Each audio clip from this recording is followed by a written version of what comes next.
Why do so many writers hate writing? And today we are going to hear David Foster Wallace speak at length on the painful process a fiction writer has to go through to get their work from a first draft to the final product. And I would say that if you are a conscious writer, if you are a part of the literary renaissance and not just releasing some superficial crap just to call yourself a writer, you go through this process. And some of us are better at dealing with this than others. Some of us can shut the blinders off, like David Foster Wallace, maybe because of antidepressants or drug use or logic or whatever, and move through this pain. But more sensitive writers have struggled with what Wallace is talking about, and it has destroyed them.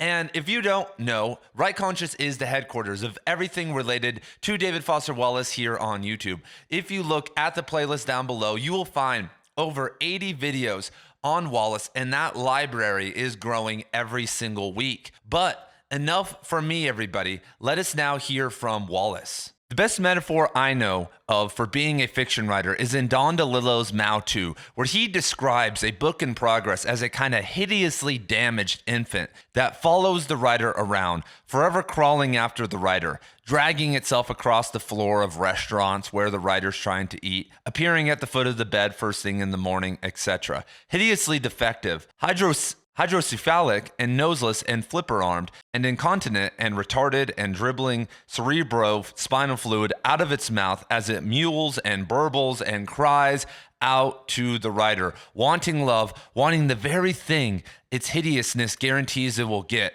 the writer's complete attention. The damaged infant trope is perfect because it captures the mix of repulsion and love the fiction writer feels for something he's working on. The fiction always comes out so horrifically defective, so hideous a betrayal of all your hopes for it, a cruel and repellent caricature of the perfection of its conception. Yes, understand, grotesque because imperfect. And yet it's yours. The infant is... It's you, and you love it, and dandle it, and wipe the cerebrospinal fluid off its slack chin with the cuff of the only clean shirt you have left. You only have one clean shirt left because you haven't done laundry in like 3 weeks, because finally this one chapter or character seems like it's finally trembling on the edge of coming together and working, and you are terrified to spend any time on anything other than working on it, because if you look away for a second, you'll lose it, dooming the whole infant to continued hideousness.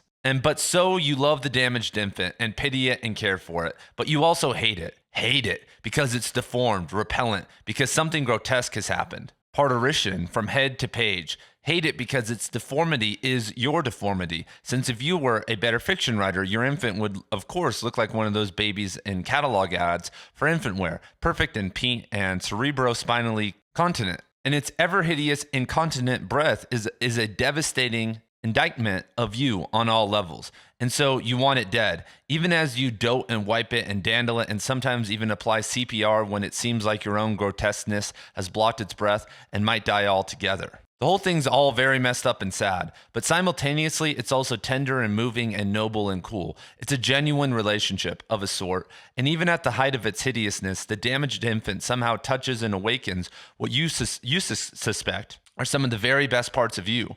Maternal parts, dark ones. You love your infant very much, and you want others to love it too, when the time finally comes for the damaged infant to go out and face the world. And Wallace is 100% correct here. This is the best metaphor I've ever seen surrounding writing, because there are so many different layers to it and so many angles that we can take, because a lot of us have trauma surrounding our own writing, because if you want to be a writer in 2024, you are going to have to be a unique and kind of divergent individual most of the time. And in general, unique and diverse individuals have undergone a bunch of negative reinforcement from the NPCs, from the normies of the world. And so probably starting in high school, if not earlier, with the rigid academic formats that didn't reward creativity, you started to feel stifled and misunderstood. But then as a beginning writer, there is this ego, there is this burning desire, there is this energy. And what happens there is that you want to show people your infant. You suddenly had a baby and you're like, oh my God, I have to show people. and you're maybe ignorant to how a real baby is supposed to look, or that your baby is totally deformed. So you give it to a family member, a friend, or take it to a workshop, and they kind of don't like it, or just kind of, yeah, that's good. But you can feel that it's not good. You can feel they're not getting touched. Like if you gave them, one of the greatest works of all time, great short stories or poems or whatever. And so that further reinforces your isolation. And so it's interesting that many authors are living in these hovels. They are living, and they've basically removed themselves from society. They blame capitalism. They talk about the ideals of art like Tolstoy and why you don't need to worry about what others think, and many of these other excuses that are just projections of their own trauma. And so they don't confront the world, because guess what, guys? I've been at workshops before with the people who just want to socialize. I've been there with the old people. I've been there with the hipsters trying to control everything. But I've also found groups that are very productive and very good. And if you can't find one, then you can create one. I've been in the university classes that suck, but I've also attended university workshops after much research and talking to professors before signing up for the class that have changed my life. That literally took me from a crappy writer to at least a better writer, like a significant transformation. And so we have these weird attachments that are very bizarre to our work. And because of the lack of upward mobility in the writing world, because of the lack of care from just basically everyone out there, we feel the need to go into the hovel. We feel the need to detach. And that, from what I have seen, there are some people that are able to do that. But in general, for the everyday writer, that is a terrible idea. And every single person that I've ever met, every writer I've ever seen who is in the hovel, who is in the hermitude, and claiming they are working on something big, that they're transcending everything, when I've read their work, it is not very good. I mean, sometimes it's decent, but there is something missing. There is a soul level missing, because when we look at a David Foster Wallace, he did think that he was better than other people. He did, in The Broom of the System and The Girl with the Curious Hair, have this detachment from other people. But then when he had to get sober, when he had to get humble, when he had to go out into the world kind of for the first time, and not just interact with everyday common folk, but actually transform himself, suddenly we get things like his best nonfiction essays or Infinite Jest or whatever you like. And that need to connect further eventually led to a suicide, because he wanted to finally be off his antidepressant. He was feeling great. He was right before he got off of that, he was peaking as an individual. He loved his life and he wanted to be able to experience it fully and really touch his emotions for the first time.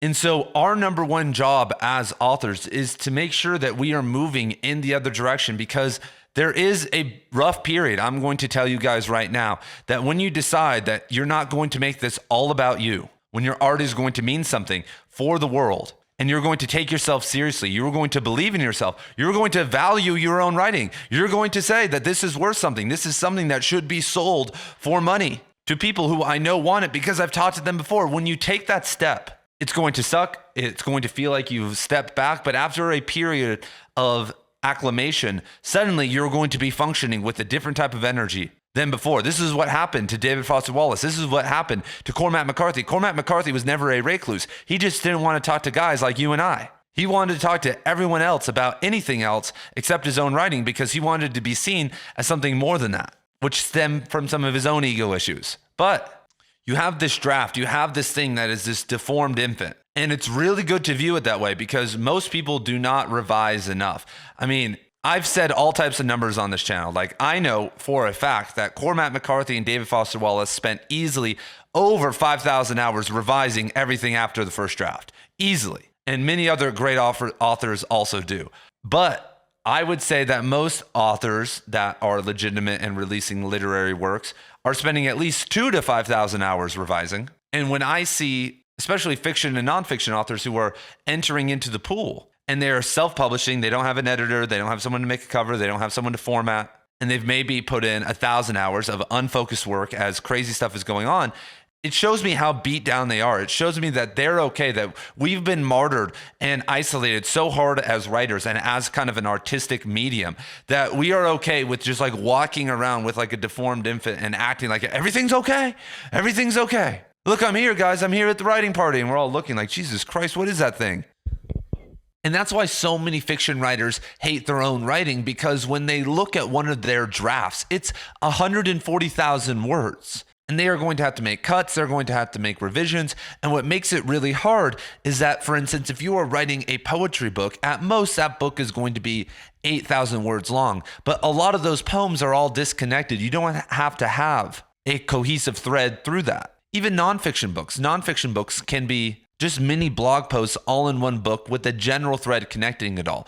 But fiction has an internal memory. And sometimes just because of life problems and all these different things, you have to sit and carry around this baby with you for years. You guys have been there before. You call yourself a writer, but then someone says, hey, well, where's some of your writing? Where's that book you're releasing? Like, yeah, it's going to be done soon. But you're also dealing with a ton of problems in your life. Maybe you're starting a family, you have a crazy job, and it's just not a good time for you to write. But you still have to come home to this ugly baby every single day.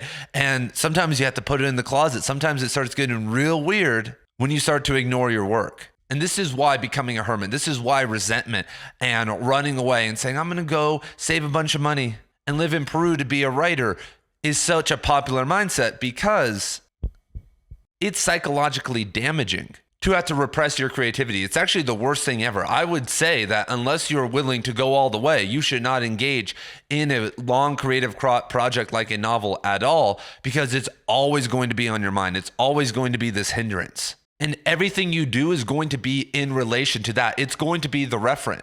If you bring a new girlfriend home and she asks, oh my God, you're a writer, can I see some of your stuff? You're going to be like, well, don't go. I don't want to show you. Oh, it's not ready yet. You don't want to show her the baby. If you're achieving success in life, you're always going to wonder, well, what if I release that book? What if I could become a successful author? And so in that situation, we return to the start though. We return to that initial confidence, because you could just, I hate to say it, come out, take the baby out of the closet. You could just come out and say, hey, this is my piece of work, and show it to the world. This is my terrible looking baby. But that's not going to really make you feel better. And if you need to do that to get to the next step, sometimes that's okay. If you just need to give that baby out to the world and put it in foster care, which is, the Amazon graveyard, the Kindle graveyard, then that's okay.